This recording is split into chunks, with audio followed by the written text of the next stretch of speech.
Okay, I am super excited today. I am with Sheyla. With Sheyla Stevens, and she is an artist making fine art and handmade goods, crochets as well. And yeah, when I stumbled over her page on Instagram, I was instantly taken aback by the beautiful flower paintings and all the colors, and it just felt so positive. I really had to write her and ask her many questions.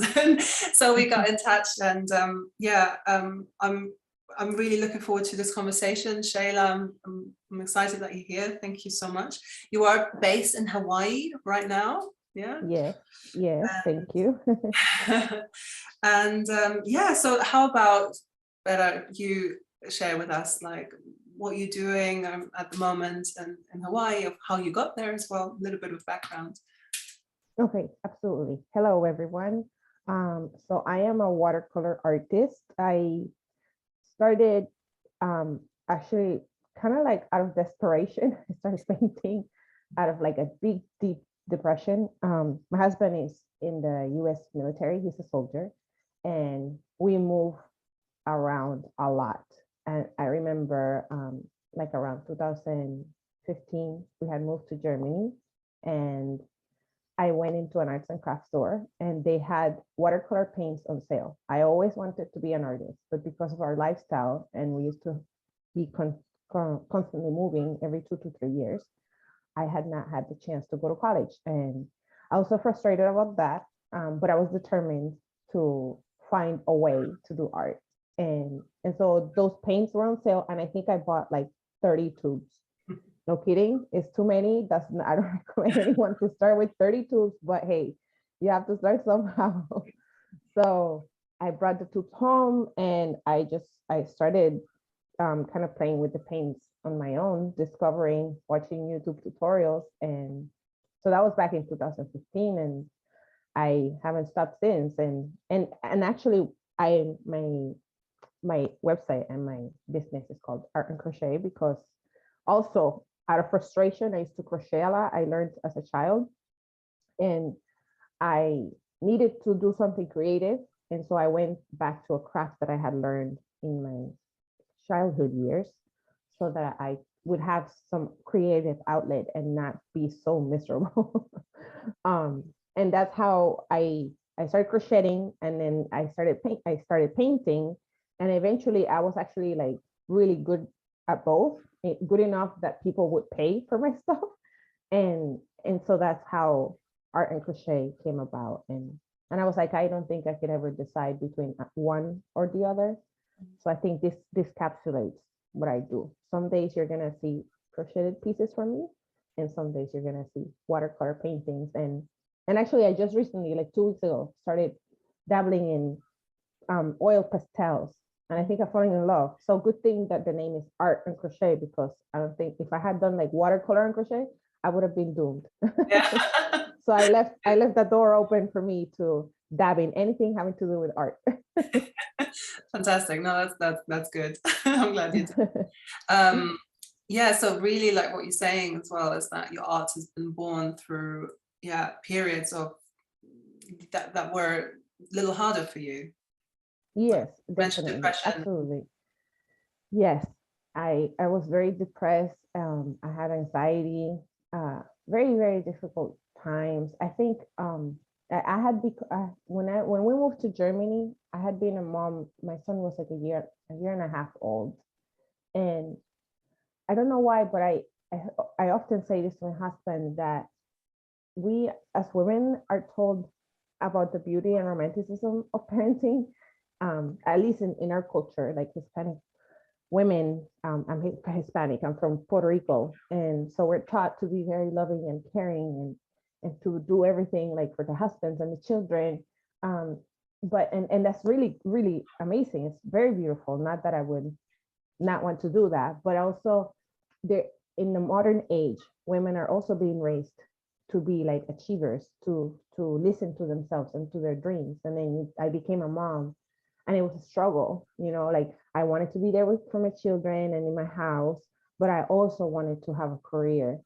And then moving around what made it so difficult, and it was like I think I had a point in my life where people say there's like a forklift, there's like two paths and you have to make a choice. And I didn't dare. I didn't dare. What do I do now? And how do I go about it? Because even if I wanted to be an artist, I can't, because I'm like in the middle of nowhere most of the time. And but that's about the time that like the internet was booming and the online classes were becoming a thing. And I did look like at online colleges. They were still like so out of my budget. Um, so everything was just like piling on. There were so many layers and so many what felt like big obstacles or things that felt like were in my way and preventing me from actually doing anything that was meaningful to me at the time. And it took me a while. It took me a while to navigate through the layers, lots of reading, online classes, coaches, therapy, everything. And I had a, so I started like drawing and painting 2015 out of frustration.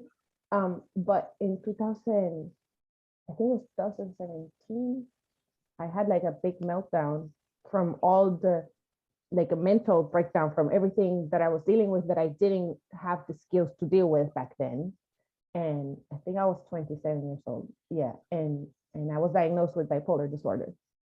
And it was chaotic, but I feel every day like I am so grateful. And I feel that it was such a blessing.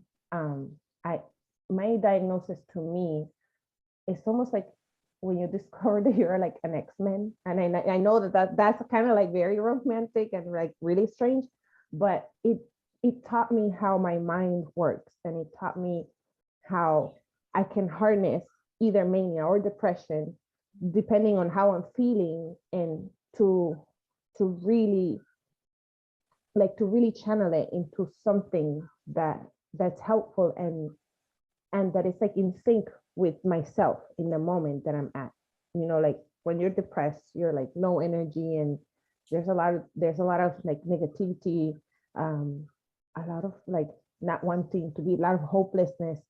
And that was so helpful. It was so helpful for me to open myself to my depression and to really use it to grow. And so obviously I didn't do this by myself. That was not my philosophy.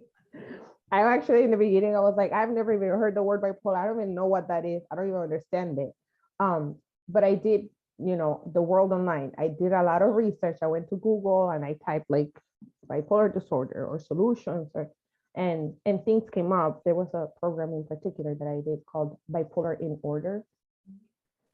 It's like an 8-week, it was like an 8-week course, and they teach you like the basics to identify when you're manic, when you're depressed, the intensity of it, and how you feel like physically, mentally, emotionally, spiritually, all these layers.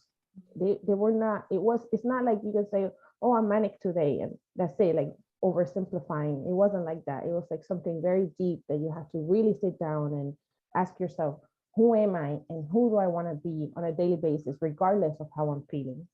And I learned all of that in the program.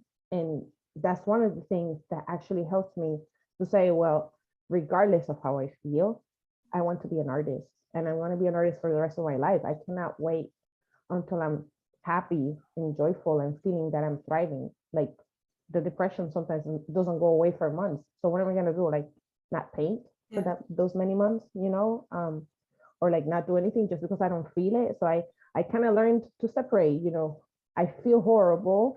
I don't want to get up, but how am I going to feel most proud of myself? Am I going to be proud of myself when I get up and actually paint, even if the paint is horrible? I mean, I would probably think it's horrible anyways because I'm depressed. So, understanding and not putting pressures on myself that I'm supposed to be something different. Mm-hmm. It's like, just go paint, make a horrible painting, and then wait, maybe like a few months from now when you're manic, you're going to think you did a masterpiece.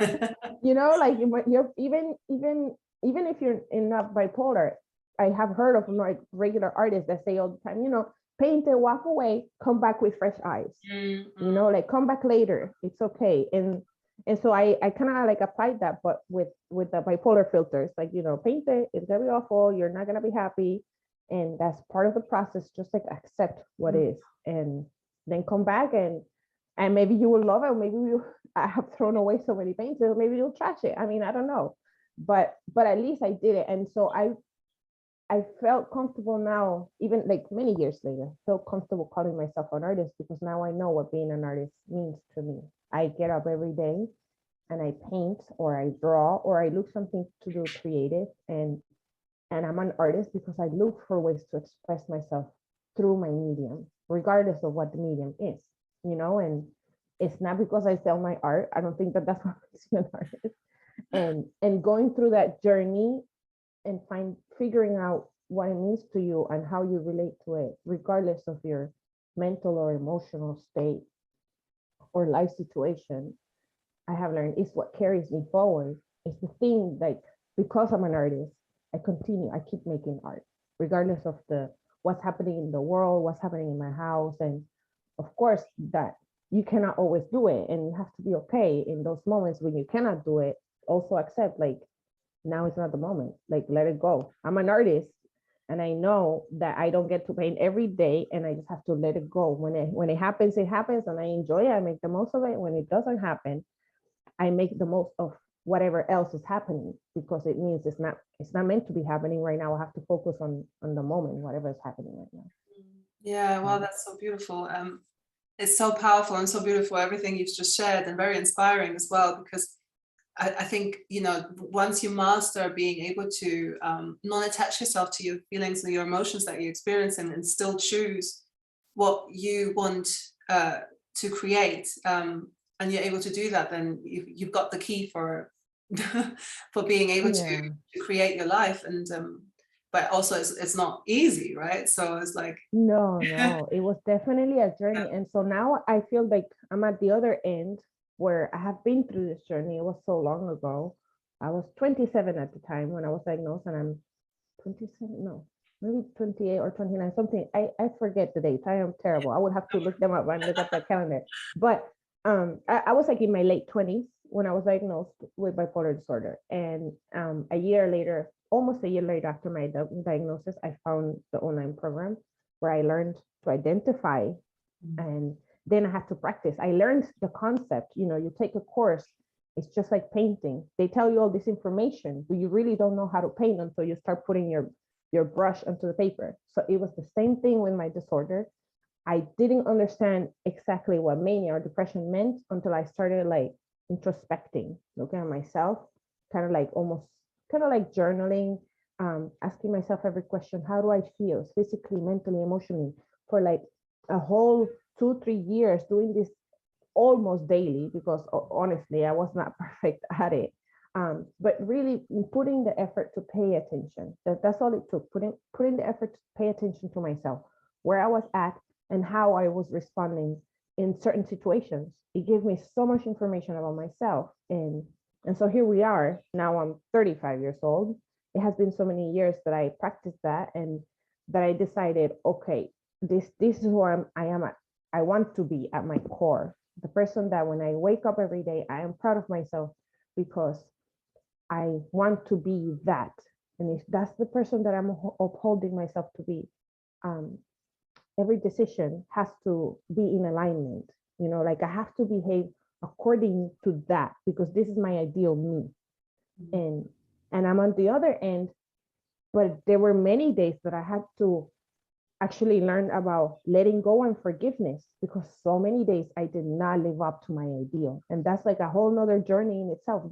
You think you know yourself, you think you know what you want, you set goals and you set all these things, and then you fail at them. I completely failed at so many things. Like, I had all these ideas. I'm gonna be an artist, I'm gonna have my business, I'm gonna have my website. And then you put yourself out there and it's all like cricket sounds. And like, it's not necessarily that nobody's responding. People do respond, like they think your art is beautiful. But in the first few years also, there were no sales. And if you're already depressed, how do you deal with that? And if you think that you're going to be successful, how do you deal with that? So every little decision in the journey was like a rabbit hole in itself, that you go down that path and you have to discover new things. And just when I thought I had hit rock bottom, there was always something else that took me deeper into the bottom, where I was like, oh, so maybe life is like a bottomless pit of hopelessness and I am never getting out of this, like when you are so deep into that place and you are putting so much effort and like, you're slow because you're depressed and you're dreading and you're hoping that something's going to happen that's going to be the next, I achieved, and then it doesn't happen. It's so painful, but you learn. I learned resilience. I learned life is a process, life is a journey. And actually now, I have friends, artist friends that are starting online here local in Hawaii, and they come to me for help. I have a friend that she's starting a market in like 3 months, and she reached out to me like 2 weeks ago, and she's like, oh my God, you do every markets almost every month. How do you do that? I'm so lost. I don't know. And so we went and we met at a cafe. I was like, it's okay that you don't know. You're not supposed to know. That's the whole point. You're trying something new. Like that's the first layer. You're expecting to go into something new, thinking that you have to have it figured out. Be okay. If you forget a table, if you forget something, just let it go. Just show up and be there and accept whatever happens. Once you do that, then you're gonna have to do it a million times. And then you will have to decide if this is something that is meaningful to you, or do you really want to do or not, because you're gonna have to put up with the ugly parts of everything. And it is a journey. There's no easy way like around anything. You have to put up with the ugly and the things you don't like, and they're scary and you don't like them, and sometimes you don't want to accept them and just pause. Maybe that's what the problem is, that you don't want to accept this is the path you chose, and that's how the path is, So it does sound beautiful when everybody says, just go for it and you got this and everything's gonna be okay. Maybe not. Maybe things are not gonna be okay, and you learn that through experience and through many years, that there needs to be something in there that's yours, that comes from you, that keeps you doing it. Because the day that nobody likes your art or nobody pays attention, like there's some art that I have, they're my absolute favorite pieces, and there's a flower painting that I almost threw out and I didn't, and I made a card out of it, like a greeting card for special occasions, and it was my best selling greeting card for like a whole year and a half. And sometimes people come and they admire the card, and I tell them the story. I said, I throw away my paintings a lot, and I almost threw this one away, and I found it so ugly. And then when I put it out there, I couldn't believe how the people like this. And then there's other ones that are my absolute favorite that I am so proud. I just feel like this looks like something an artist would do. And nobody even looks at them, or they look at them, or they even have their season. I sell tea towels also that I make out of my watercolor paintings. And there's one tea towel that used to never sell. And I was like, maybe I should like put it on clearance because nobody's buying it. And so I was gonna retire it, and I put it out there that, these other ones are regular price, but this one is in discount. I'm just gonna retire it. It's like the design that not a lot of people are responding to it. So, you can take it home. But when I put it in discount, people started noticing it. And they're like, but it's so beautiful. I sold prints of the painting. I sold the greeting cards of the painting. And all of a sudden, people were looking at it. And I think I have like a lot of pretty flower paintings. And when you go into my booth, the first one that like speaks to you is the one that catches your attention. And most people take that one. And so I thought maybe there's something wrong with this one, but no, they just weren't noticing it, and by switching the prices, it put it in people's radar. And now also it's like one of my best selling titles, because then when I would tell them the story, people would be like, but it's so beautiful. Why would you like, it's so beautiful. What do you mean it doesn't sell? And I'm like, well, they're all beautiful. I think they're all beautiful. But I thought that it was supposed to be selling for me to think that it was worth having space in my booth. And it's like, no, I have to get sometimes past the business mindset that everything has to sell in the way that I think, and once again, it's that journey element, it's that process that just accept what is, and also don't make up stories about it, because Yeah. it could have been a best-selling, and I wouldn't have known it unless I had changed the price, you know. This is such an interesting point, because whether that's with your own art that you're creating, or even, I don't know, decisions about, or feelings about, judgments about oneself, or, you know, where one fears putting themselves out there, thinking, oh, this is how people are going to see me, or this is, oh, that was awful when I did this, or whatever, you know, all these like things that come up in our minds. It's just such a great story actually to represent how what we think might be Yeah, bad, terrible, is not at all for the person around. So yeah. I think like my husband tells me, it's just that we just decorate things, you know. You decorate mentally, you start decorating with your ideas, almost like you cannot accept, okay, well, that one's not selling now, what's happening? You need to figure it out, you need to make sense of it, and you think it's supposed to be something else. And to a degree, yeah, like I do want my tea towels to sell, so it's supposed to be. But now what I do from that experience is that I learned sometimes I pick and choose two or three. I ask people on Instagram, okay, I'm gonna be at the market this day. Which ones do you want me to put on sale? You know, and sometimes I put three, sometimes I put four, and always I switch up the designs so that everybody can have a chance to buy them when they're on sale, whenever they want. But had I not gone through that, I wouldn't have learned. So there definitely there is a part of the story that is true. Why isn't this selling? You know, why isn't it happening? And that's the gift right there. You're trying to change reality in a way, and you really can. But if I had given up just because it's not selling the way I think, you know, and I think that's the little lesson there. Maybe just switch things around. And if I try to switch things around maybe 3-4 times and it's still nobody's responding, then maybe it's not meant to be out there, you know, because not everyone is going to respond to everything, and that is okay.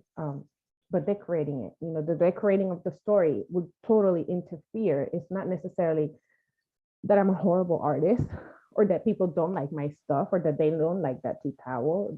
That's the key right there. What story am I feeding myself about it that is influencing my decision or my relationship to it or how I present it? Maybe just give it a chance in a different way instead of just completely giving up on the idea right off the bat. yeah, Even though sometimes giving up right off the bat is the best thing you can do. I mean, that's why I throw away paintings, because you know, life is a process. You cannot be too serious. You cannot always have like a method. Oh, this is how I go about it. It will change it up on you. Just when you think you got it and when you need to do is hold on, what you have to do is let go. And just when you're letting go, actually you're supposed to be holding on. yeah, yeah. Very weird. It's true. And so you clearly are a born artist, and but I'm wondering now, is there something that you always felt, or is there something that came out of that that phase, that period of when you felt, okay, I need to paint? Did it just appear suddenly, or? Yeah, no, that's actually a really good question, actually, because I grew up in an environment, there was domestic violence in my home growing up, and my parents got divorced when I was like 8 years old.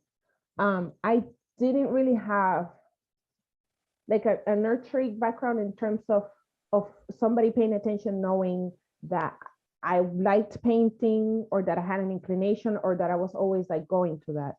I spent a lot of time being by myself. I remember in one of the houses that we moved to, initially when we moved to the United States, there was like an empty like closet room. There was like nothing there, but it had lighting and stuff. And I set up a studio with still lifes that I wanted to draw. And I sat down and I drew them. This is like in my teenage years, because I had the inclination. I used to love art class. I used to paint with my eyeshadow, you know, from the teenage years. I would use my eyeshadow to paint. My classmates would see me doing it. It was something kind of like a hobby that entertained me. But nobody around me noticed it. My mom used to have 2 or 3 jobs, so there was nobody around, and we used to move a lot. Nobody saw it and said, "Oh, you like art? Maybe you could be an artist," you know. So it was actually very frustrating to notice it even in myself. The first person that noticed that I like to like draw and paint was actually my husband. I think we had been married or living together maybe for like a year. And as a gift, he gave me a drawing table. And he's like, I always see you drawing, so I got you this present. And I, at that moment, I was like, oh my God, this is the best present anyone has ever given me. But by that time, I was actually in my early 20s. And I think that's when it started. And I had mentioned to him, I think I like art. I want to go to art school. And he's like, then go. Like, we went to school actually for culinary arts. That's how him and I met. And he's like, why don't you just go? And, you know, like in my mind, I'm thinking, like, we just finished culinary art school. Why would I go back to school? But I did try it. I did went for like a semester. But I was also very young and immature. I don't know if it was like, I don't want to blame it on my diagnosis, but it was hard for me to focus on it.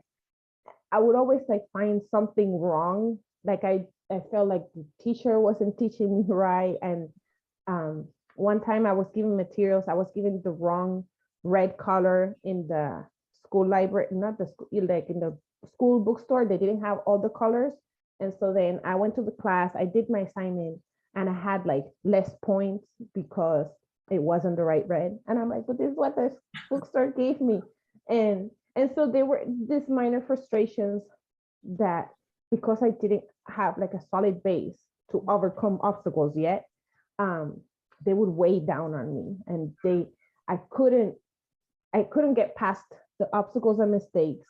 And I was like, oh, that's not a good school. I'm never going back. You know, like I just like, I don't like this. I don't like this. Like being young, I didn't have the foundation. Like it doesn't matter. You stick to school no matter what. That's not something you give up.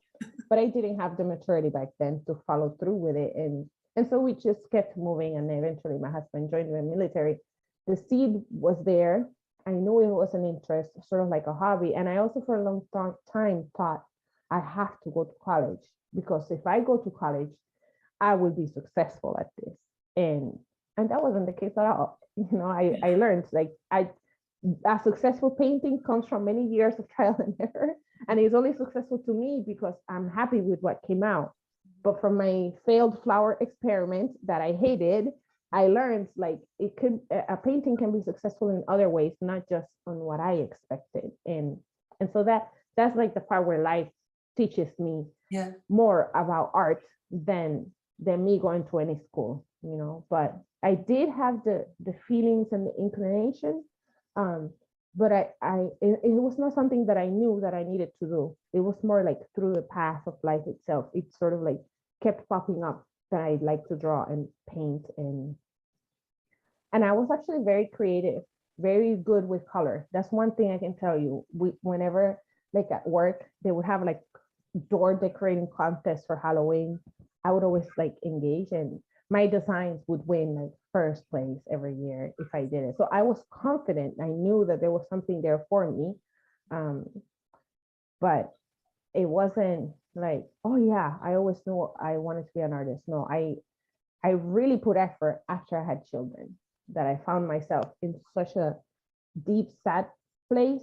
And the first few things I did were watercolor and calligraphy classes, because that's what I found online that was affordable. Because that's what was affordable, that's what I did. I just needed a creative outlet. It didn't matter what. I wanted to just play with color and do something artistic and creative.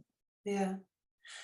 And so in that moment when you started doing those courses, what did that give you? Like from not doing creative things to then embarking onto that creative path? It gave me like peace, I think.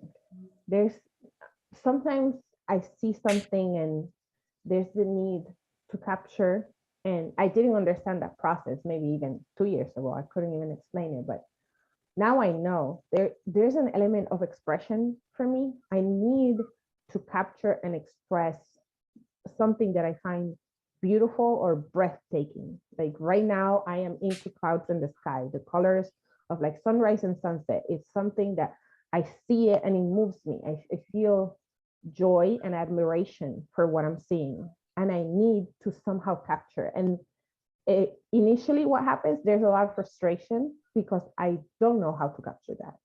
And that's when I engage like my mental aspect. So if I want to paint what I see now, it's a process of trial and error and of solution. I have to solve this problem. How am I gonna solve putting what I see into my paper with watercolor? Do I want to draw? What am I looking for? And so there's a feeling, and then there's the need to capture it. And then how the next question is how I'm gonna capture it. And it's a process of noticing I love it, and then it's a process of I hate it, because now that I love it, I have no idea how I'm gonna go about it. And I hate having to keep going back to the store, to the board, painting and drawing, and it's still not what I want it to be. And it's a love and hate relationship overall.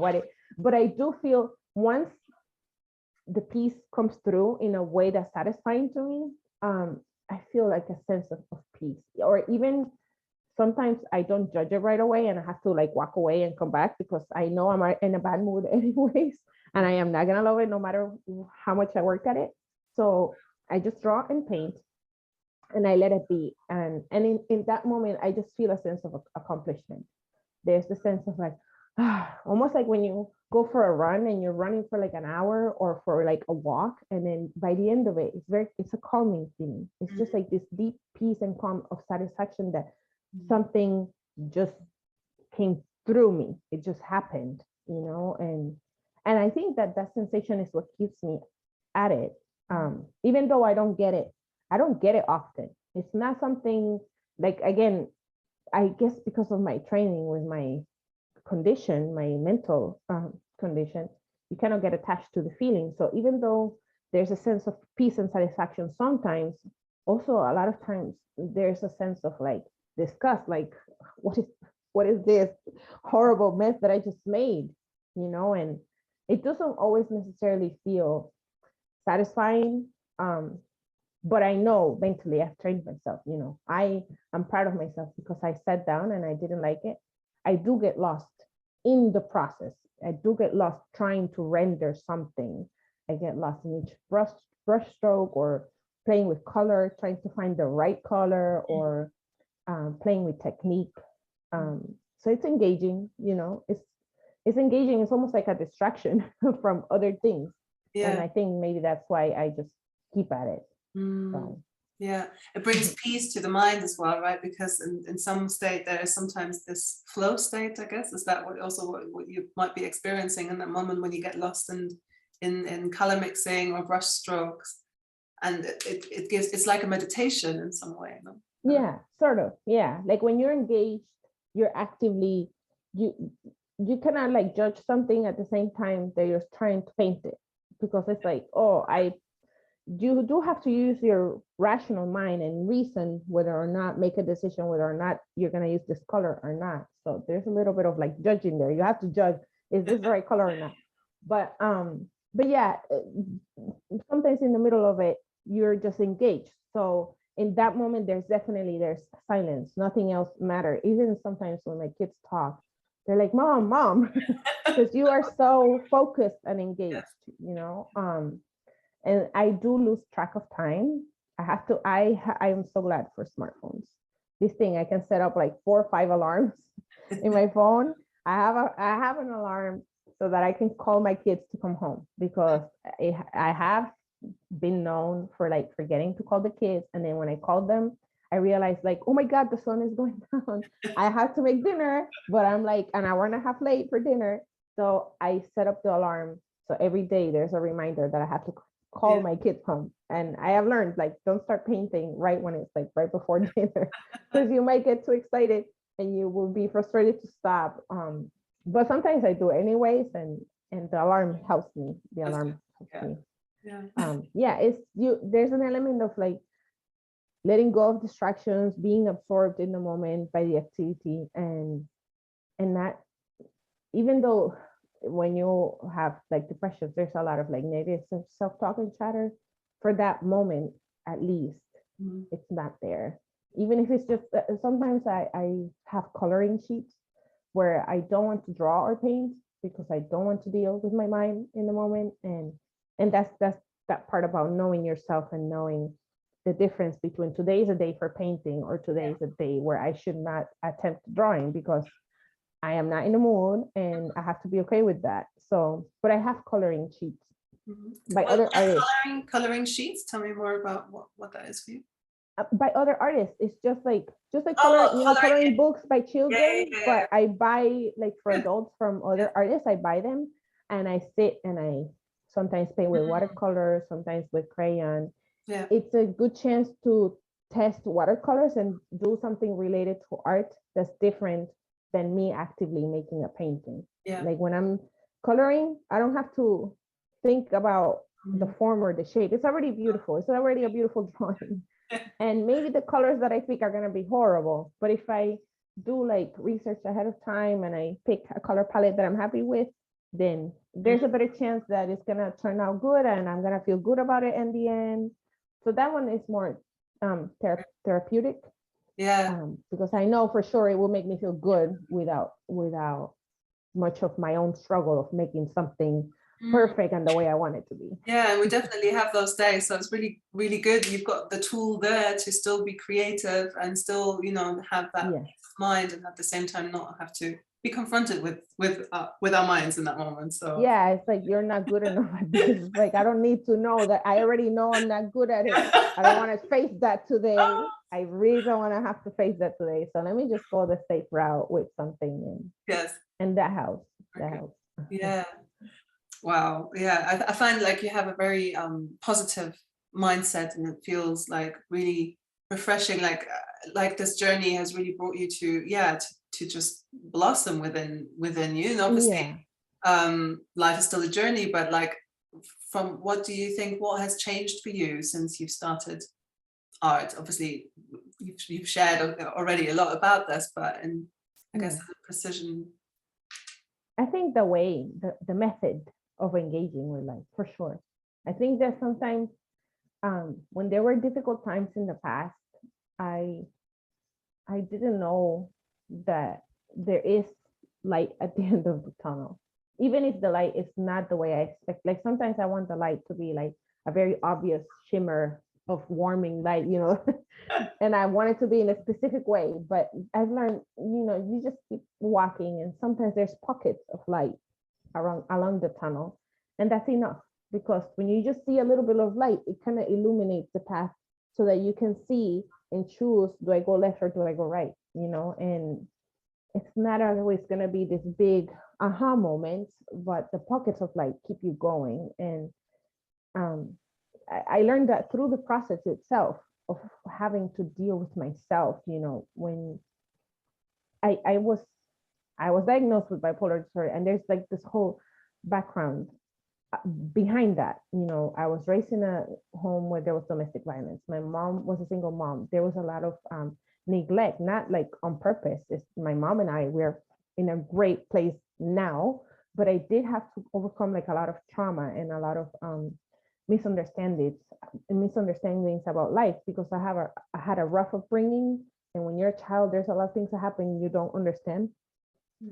And I think that my journey with the diagnosis was so humbling. It was so humbling. When you're young, you think you know everything. And I think that was not exclusive to me, because I was like manic at the time. I think just being young, you have all of these perceptions and ideas about life that you think you know for sure. And the diagnosis was so humbling. It was very grounding. It brought me down to here today, to now. And I had no choice but to be alone at home for many hours, with my babies, taking care of them, but also with my struggle and the desperation of wanting to be something more than what I was. And just being alone with yourself and your desperation will make you look. You know, that's the whole gift of it. You're so desperate and so depressed because you need to be moving, and you don't know that you need it, and your state pushes you in a way to look for a solution or to look for a way to make things work for yourself. And I feel so different in every way, and I think that that's not going to change, because I only know, I feel like I was just diagnosed a few years back, and I already only know so much, but I cannot even imagine. I'm only like 35, you know, like I say sometimes that I'm old because I feel that I have lived through so much. But people say, you know, you're in your prime, you're like just learning to live right now. And I think that's true. Like if I compare that, that's maybe like the first third of my life. If I live up to like 90, hopefully, you know, how much more I have to live and to give and to learn. And every day I am faced with so many new challenges and things that I have no idea how I'm even gonna tackle. And in the past, that would have been like, oh, here's another burden. And today it's more like, oh, here's another challenge. You know, the burden weighs you down and you feel that you cannot tackle it because literally I didn't have skills. I didn't know how to tackle anything. And now I feel like even if I don't know, I can figure it out. So it was a complete mind shift and a mindset that I am now engaging with. And that I that's everything. That's the key. That's the key. And not necessarily to any particular success, but to succeed at living, because life is difficult, you know. Like sometimes I was so depressed last week. I was telling my husband, like, you know, the world situation, you know, things with Ukraine and like climate change. And I just feel so sensitive about all these things. They really, I feel like they affect me, you know. In the United States right now, we have inflation and I am feeling the weight of it. I am the one who has to go grocery shopping every week. And I see our bill of grocery going up, you know, and that's me. And me as a child of a single mom, I think about all the women or men, because now there's a lot of single men too raising kids that have to go pay for gas and for groceries. Like my heart breaks. Like I cannot help it because I've been there. I know what that's like. I know when growing up, sometimes my mom didn't have enough. We would have to just have cereal for breakfast, lunch, and dinner, or I would have to wait so that I could have lunch at school or breakfast at school because sometimes we just didn't have enough, you know. And how do I wake up every day when I feel so depressed to make that beautiful painting of a flower when I don't even feel it, you know? How do I balance these things? And I don't know. I just know that I have to keep going for the next pocket of light so that I can feel that living is worth my time and my effort and being here. Because really, when you're so depressed, sometimes you have to deal, this is like a very now like deep and serious subject. You have to deal with suicidal thoughts and hopelessness and how do I get up tomorrow? I don't even feel it and I have to work, but maybe me working is not enough. What can I do? What can I change? And that's where it starts, that desperation. We all need to change. We all need to do something so that we can contribute something that is worth contributing so that we can have a better world. Without the depression and without the desperation, none of us are going to do anything because we don't feel it.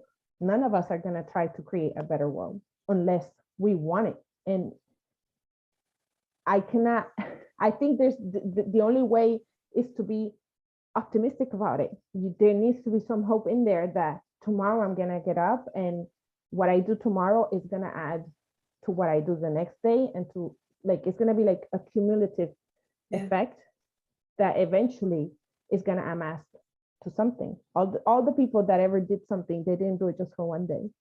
They created change because they were consistently showing up regardless of their situation. And I love reading stories of people like that, you know, like Nelson Mandela. And here in Hawaii, that there was a queen also that she was like entrapped. And I'm like, I need those stories. I need the stories where people were facing hardship, because I feel that I face hardship on a regular basis, and I have to overcome that daily. Like when you are literally living with, like, it feels like hell in your mind and in your heart sometimes. The only thing that keeps me going is the stories of people before me that somehow made it, and made it in a way that meant change. So to me, depression means something has to change. What is it that's going to change? Which way am I going to go to change it? And let me just try and wait for the pocket of light. It's going to come. I know from experience it will come, and it will feel so great once you're on the other side eventually, and I will be proud of myself. So well, yeah, I just want to say, like, I really want to acknowledge you for, yeah, for everything, that all the energy you're putting into this, and like what you are doing to change, because you know, you might get a diagnosis for bipolar and other people might treat that differently, very differently, right? Oh So yeah. Yeah. it is a mindset that you have that is golden, and I think you shine that brightly in this conversation into the world, and you're an inspiration like this. I really want to acknowledge you for that, because I think it's Oh, thank you. Thank you. I mean, I would not take any credit. I do put the effort, but I think it was that program, really. It was that program and working and yes, you can read out about a lot of things, but if you don't open yourself to the idea and you don't put the effort to try and see, then you will not get the gift from the other side, which is the wisdom, the wisdom, knowing deeply inside of you that you can hold on for another day because it's gonna be okay, no matter what. Everything's gonna be okay, so. absolutely. So would you mind, actually, I'm now thinking, let's say there are some listeners who either might have been diagnosed or who might think that they, might have bipolar diagnosis, disorder diagnosis to come or so. Is there anything that you I don't know, you might say for them that might be helpful to them from your experience that you've had? Other than I don't the know. rest of the conversation, that's super helpful. Like it's okay, I came into the diagnosis not knowing anything, and then I started being flooded with a lot of information about what bipolar is and what it is not, and how these are the things you need, and there was this list of what you need. There's a lot of information in the world about a lot of things. I think this is not just for bipolar, but it's important to sit down with yourself and get to know yourself, because not everything you read will apply to you. Your situation is so incredibly unique. And sometimes people say, no, because when you're depressed, you need understanding. Sometimes you need understanding. Sometimes you need a friend to talk to. Sometimes it's good to be by yourself. Sometimes it's good to embrace the desperation. And so even though you may want to avoid it and you don't like the state and you don't want to be in it, the thing that I learned the most from the program was like, give yourself the opportunity to actually feel it. And by feeling means pay attention to all these things. Your feeling is not just like what people think is like a feeling or an emotion. There is a feeling. You're sensing something. Maybe you feel it in your heart or in your, like in the core of your chest. Maybe you're feeling pressure in your head, and so your case is so unique. You have to take the time to know where exactly that feeling is at. Is it really like an emotion? Is it actually a reaction to the reality and an emotion? Maybe you're reacting and you don't even know the difference between the reaction and what is actually happening in sadness. I remember being so angry so many times and not knowing, is it that I'm just deciding to be angry, or is it that this is really like an actual upsetting situation? Because it feels like maybe it's upsetting, but now I don't even know anymore. And it's very, very confusing. But when you really take your time to look at yourself and to decide who you want to be and who is the person that you're going to be the most proud of, that is golden. No matter how much information you read out there about anything, about art, about painting, about bipolar, about anything, just take the time to know what works for you and go with that. And you're going to go with that for a while, and it might work for a while, and then eventually you're going to have to let it go because you're going to have to grow and something else will come along. Really take the time to know yourself, figure yourself out, trust that life, that you're here, and that life will give you everything you need to figure your path and your own way of doing things, because we need more people doing their own thing. We need people who are awake, who come here to figure what is the in English, I think it's called Achilles tendon. Look at your Achilles tendon and decide, do you need surgery or do you just need to exercise? How can you strengthen that? you know, you already have it. How will you work with that, through that, or around that, so that you can keep bringing whatever you have to bring? There's so much more to each and every one of us, and we just are barely aware of it, you know. Take your time to know yourself, to really know yourself. And regardless of what you read, test it for yourself. Is it true that when you're depressed, you cannot work out? That was so illuminating to me, that I could feel so heavy and so exhausted, but I can actually go for a walk. Like if I really want to, I am so deeply depressed and I don't feel like getting out of bed, but I actually can. What a discovery, you know, like you think and you feel, and it feels so real, and you're stuck there because it's true. And maybe today's the day that you should get up and go for a walk. But maybe today you have been getting up for so long and going for walks and pushing yourself that the thing that you need is to stay home and rest. So how can you know the difference? By knowing yourself. There's no book, there's no article, there's no doctor, there's no therapist that can tell you that what you need is to rest or to get up. Only you know the difference. Only you can figure it out. So give yourself the time to figure it out and go for it. If it's the day to sleep, make it the best sleep ever. Make sure that you sleep a lot. Take a day, sleep 10 hours, and go back to the grind tomorrow. You know, whatever you need, give it to yourself, and then tomorrow do the opposite. Because if not, you're gonna get stuck either sleeping, or you're gonna get stuck pushing yourself to walk, and then you're gonna get burnt out. And there's no easy answer. Only you can know, because you do the homework. The homework is to figure yourself out. So I hope that helps somebody. Yes, absolutely. No, thank you for that. Thank you so much for all of your wisdom, and for sure that will be super helpful. Oops, did I lose you? There you are. No, there. I felt like I couldn't hear, but now I'm good. Yeah, amazing. So Sheyla, I guess, you know, you've got your website. How can people, you know, you've got your website where they can buy your art, but how else can they find you, or what other things are you doing that are coming up? Yeah, my handle on Instagram is @stevensart. People can find me on Instagram. I also have the website called artandcrochet.com, or on Facebook it's the same handle as Instagram, @stevensart. Right now I'm actually sort of like taking a break. My website is working, but I'm sort of taking a break because I think we might be moving in August. Wow. To a new location as a military family, and I am not sure if that's going to happen. This is like very nerve-wracking times. So I am not doing any markets for the next 3 months, or the website is running and will be running unless I move in sometime in August, that I will not be able to ship anything because I will be obviously moving. But it will be announced in Instagram and also on the website when if the shop closes online. So yeah, right now I am actually just like helping my friends with their markets and trying to connect with everyone around me, just in case I will be really leaving Hawaii, and making the best of it. So yeah, you can find me online and also on Instagram. I do a lot of paint outs. I love to go in front of the beach and paint whatever I see. I try to do that at least once or twice a week. Or sometimes I just go to swim, depending on the day. So whatever your heart wishes.